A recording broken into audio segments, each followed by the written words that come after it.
Hello, hello. My name is Kim Addis. I am the president and founder of Frame of Mind Coaching, and you have just joined the Frame of Mind Coaching podcast. And today is Fridays with Ferne, where my daughter Ferne comes onto the show and gives me a challenging case to work with and talk about. Ferne, welcome. Hello, thank you for having me. So, what's the case on your docket today? All right, so today we have a case about a woman named Betty. Now, Betty created a dating app, which skyrocketed, became pretty popular. And, she really loved working on the app. It was really fun. She had a team. It was all good and well. When she gets an offer, somebody wants to buy the app, buy it off of her for a large chunk of money, huge sum, something that she never thought that she would get for that app. And she's super excited about it. The issue is that she has 3 days to make the decision. So they're putting pressure on her to make the decision quickly. And she's really not sure if she wants to sell her company. Like she wasn't ready for it. She's not sure if she wants to sell. And her husband, the people she usually consults, her husband and her close friend are both away either on business or on vacation. And she feels like the whole entire decision is on her shoulders. After all, it is her app. And she doesn't really know what to do. And she doesn't feel comfortable with making such a big decision all alone. So she feels a bit stuck and she feels worried and a bit lost, and she's looking for your help. So the first thing I would do is I would celebrate with Betty to say, way to go on your success, way to go on the growth of your business, way to go on establishing a value for your business. So she got an offer she never expected, something way beyond her wildest dreams, possibly. But now she knows what her company is worth. And that's something really, really worth taking a moment to take in and absorb and truly celebrate and acknowledge. So that's thing number one. Thing number two is I would explore very briefly, actually, the actual offer. Why briefly? I'll explain why briefly. Because when a person is not sure about a decision they want to make, I would always encourage them to slow down and wait until they are sure before making the decision.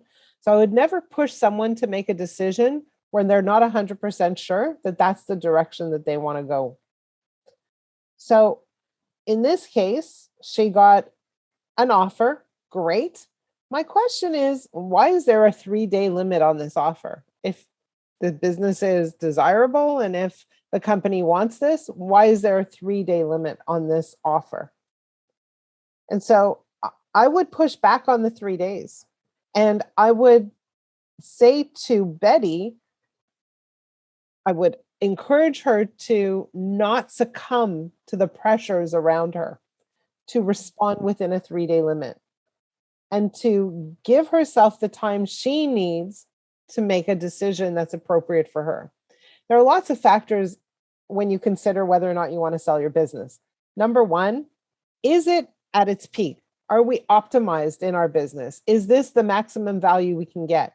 If this company wants to buy and is pressuring her to buy within 3 days, maybe there's another company that's willing to pay an even higher sum, and she's just not aware of it. She doesn't actually know the value of her company, so she needs to get someone in to create a valuation for her company. So I never want her to push to make a quick decision just because there's something on the table and she wants to take advantage of it for fear it's going to go away. That's not a good decision.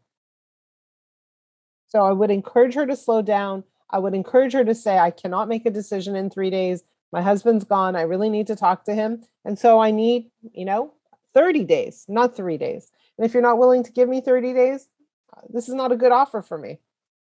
I would encourage her to walk away for the time being. And if it's truly a business that they are interested in buying, they will come back. So what happens is when she's feeling the pressure, she's undervaluing and giving away the power in her decision making. So I would help her balance the power. They want to buy, she's in the position to sell. So in fact, she's the one who holds the cards. And what she's done in kind of creating a bit of chaos is to say, I have no power. There's an offer. It's yes, yes, no, no. I got to make a decision fast. Otherwise, they're going to take it away from me. And so what's happening here is she's being forced, pushed against the wall to make a decision that she hasn't thought through yet. And to be honest, if they're pushing her to make a decision that isn't a good decision, that is a pressured decision, that's not necessarily a good buyer for her. And how does she deal with this fear of losing out on the offer? I mean, if she thought that this was more than her wildest dreams and she doesn't think that she can get that again, how do you deal with that fear? So there are many people who sell businesses in the world, and I would approach one of them and say, "Hey, I just got an offer on my business. They're pressuring me to make this deal in 3 days. I'd like to get your opinion. Is it actually a good deal? Are there other potential buyers? Could you represent me and explore it? Can we actually get a valuation for this company?" And so it's very important for her to make a decision from a place of clarity, but also an informed decision. And I would suggest to you that this decision is not informed, not emotionally or not intellectually. And So what happens? so I would not encourage her to make a quick decision. And what happens if she talks to these people and they say, yeah, you're not going to get a good deal like that ever again? Well, that's already more information. Right. But what happens then? Like, What what happens happens then? if She, first of all, she can decide that they're correct or accurate, or she could say, I don't really believe you. If I got, this offer today, my company is only going to grow, and I imagine that the offer will increase. So she has to take the information she has and process it and decide what to buy into and what not to buy into. But at the same time, she also has to think about, so they're going to buy it off of me. Maybe they'll ask me to work here for the next year, but what does that mean for me? And am I ready for that decision? And so there are lots of different moving parts here. But for me, the most important part is never make a decision from a place of pressure. And very often we make decisions from a point of pressure because we feel we have no choice. And very often that is not true. We just don't explore our choices. We believe that they don't exist. how do you break those boundaries? How do you say, like, here's your offer, you have this choice or that choice? How do you, break that down and say, no, actually, I want a different choice? Well, this is the first thing, is to say someone's made you an offer. That number one is to say, this is not the only choice on the table. Just because they made you an offer doesn't mean you can't counter offer. Doesn't mean you can't look for other offers. Doesn't mean you can't put the offer away for now and come back to it in a month, 2 months, a year. Right? If now is not the right time, that's okay. That's, and the other piece of it is, a lot of people think, well, if I don't take this opportunity now, I'm missing an opportunity of a lifetime. You ever heard that? Well, the truth is Definitely. there's so many opportunities coming at you in this lifetime that it's hard to even see them in front of us. And that's a huge issue. And the truth is, there isn't only one opportunity in this lifetime. There are many, many, many, so many opportunities. And so my job as her coach would be to help her calm down and to help her not feel trapped or backed up against the wall to make a decision in 3 days. Now, secretly, she might have been dreaming about this offer for years and years and years. And suddenly it's there. And I might say, hey, we've been talking about this for a year. And this is exactly what you've been waiting for. No reason to have fear now. Right? So that could be the case too. But if it is coming to her out of the blue and it's not something she expected and it's not something she's ready to do, I would help her slow down. Fair enough. And if they just, she says no and no other offer comes back in, whatever the few months later, how do you reconcile that?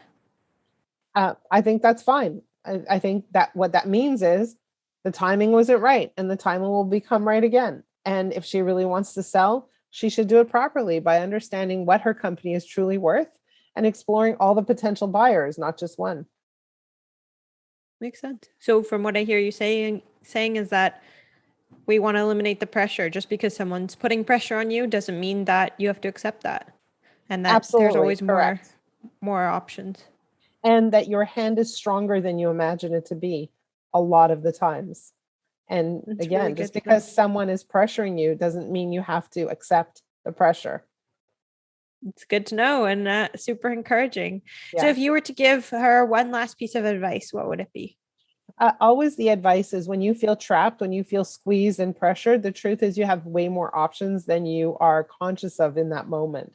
And so I would help her slow down and really look at all the options available to her. And from that point of view, help her choose the option that feels the best for her, that makes the most sense, that resonates with what she wants right here, right now, in this time frame.